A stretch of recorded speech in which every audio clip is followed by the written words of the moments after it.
Bone Crusher merupakan salah satu karakter fiksi yang berasal dari serial Transformer Cartoon Generation G1 yang juga telah diadaptasi karakternya ke dalam beberapa seri cerita dari Transformer movie, seperti Transformer 2007 dan Revenge of the Fallen.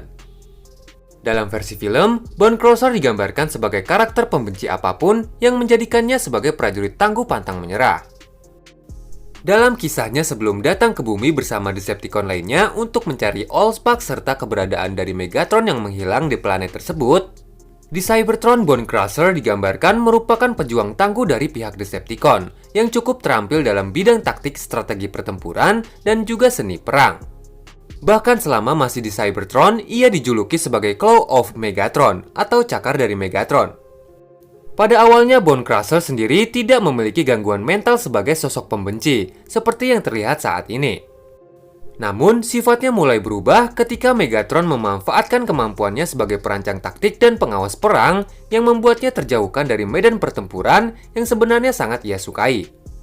Dan setelah menjadi sangat frustasi akan posisinya sebagai sang ahli taktik tersebutlah, secara perlahan Bone Crusher mulai mengembangkan pribadi yang jauh lebih berbeda dari yang sebelumnya, hingga menjadi seperti saat ini. Bila Decepticon lainnya mampu bertahan dari segi aspek apapun, karena mereka memiliki tujuan dan ambisi, atau sebuah kesenangan untuk membuat kehancuran, Bone Crusher kini tidak sama sekali memiliki salah satu dari tujuan tersebut. Yang mana akibat penurunan mental yang terjadi pada Bone Crusher lebih menjadikannya sebagai seorang pembenci dari apapun yang bisa ia benci, seperti membenci para Autobot, bahkan membenci Decepticon, termaksud itu membenci Megatron sebagai pemimpinnya. Selain itu, dirinya sendiri juga merupakan hal yang paling ia benci.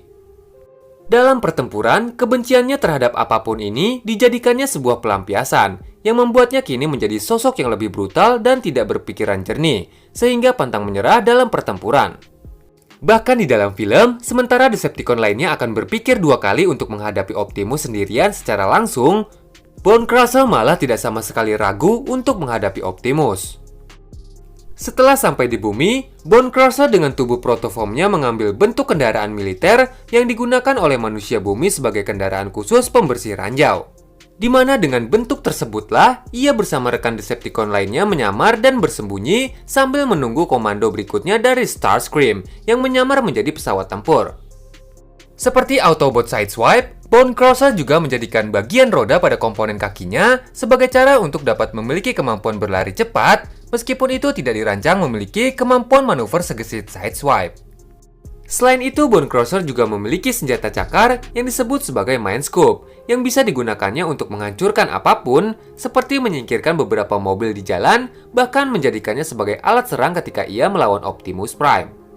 Dan meskipun dalam film Transformer 2007, Bone Crusher tewas setelah terbunuh oleh Optimus Prime, sepertinya alasan kenapa ia bisa kembali dalam sequel berikutnya mungkin disebabkan berkat adanya gelombang pecahan dari Allspark ketika Decepticon lainnya membangkitkan Megatron. Oh ya, meskipun nama Bone Crusher sebenarnya merupakan subgroup dari Decepticon yaitu Constructicons, dalam setting film ia sama sekali tidak terlihat bergabung bersama Constructicon lainnya untuk membentuk Devastator. Dalam sejarah pengembangan karakter sebelum Bone Crusher menjadi bagian dari Constructicon dari serial Transformers, ia dan rekan-rekan Constructicon lainnya hadir terlebih dahulu dalam bentuk lini toys yang disebut sebagai Diaclone yang berasal dari Jepang. Yang mana sebelum diberi nama sebagai Constructicons, mereka awalnya disebut sebagai Construction Robo yang memiliki perilisan lini toy pada tahun 1983. Singkatnya, setelah Hasbro melisensi mainan Diaclone dari Takara dan mengubah namanya menjadi Transformers, barulah pada tahun 1995, mainan robot konstruksi yang sama dengan Diaclone sebelumnya dirilis ulang dengan pewarnaan yang berbeda, yaitu dengan warna baru hijau dan ungu yang akan menjadi warna khas untuk grup Constructicon sampai saat ini.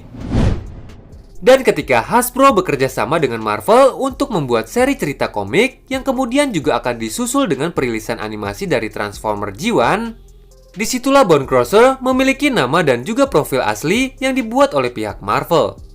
Namun berbeda dengan versi film yang sudah ada untuk saat ini, Bone Crusher di komik maupun juga di kartun originalnya lebih digambarkan sebagai sosok karakter yang mengambil bentuk bulldozer yang ia gunakan sebagai kendaraan dari mode alternatifnya. Sementara itu, untuk penggambaran sifat, ia merupakan Cybertronian, sang ahli penghancur kejam yang selalu membanggakan akan kemampuannya tersebut. Selain itu, ketika Constructicon bergabung untuk membentuk Devastator, Bonecrusher biasanya akan menjadi salah satu bagian lengan. Oh ya, dalam kemunculan selanjutnya dari Bonecrusher setelah kartun Transformer G1 ada dalam kisah dari Transformer Energon. Di mana di situ ia dan rekan-rekan Constructicon lainnya disetting bukan lagi sebagai Transformer dengan pemikiran individu, melainkan dikendalikan seperti layaknya drone oleh kecerdasan tunggal dari bentuk gabungannya yang disebut sebagai Constructicon Maximus.